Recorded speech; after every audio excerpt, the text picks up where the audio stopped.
The city of Albuquerque is asking for millions of dollars in state funding to help spruce up nearly 36 parks across the city. News 13's George Gonzalez is here with the plans for the park officials say are most need of some TLC.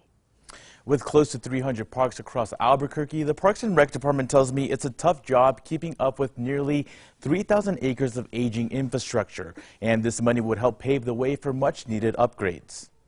We want to make sure that we have our facilities elevated to a level of high value, and that return is going to be in interest in our city for people to come and visit and add and extend their stay. Boosting the appeal of Albuquerque's public spaces for locals and visitors alike.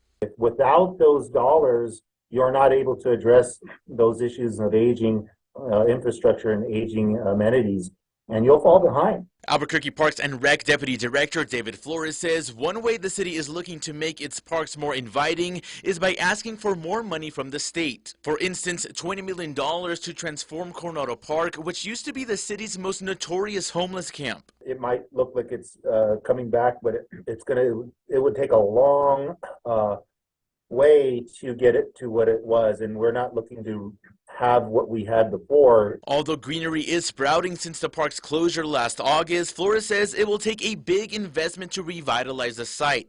The $20 million is to help fund a fire rescue training center.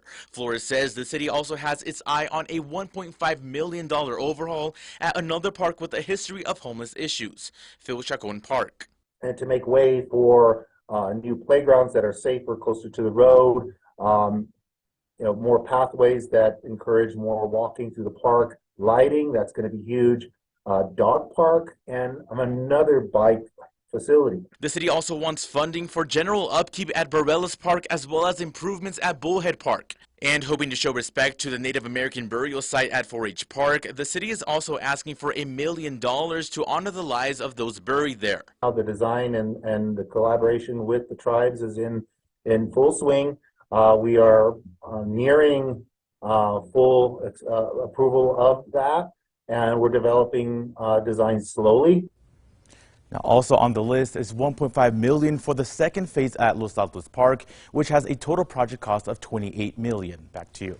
All right, thank you, George. Balloon Fiesta Park is in the mix as well, with a $15 million request to continue the master plan, including electrical upgrades, parking, and more amenities along Vendors Row.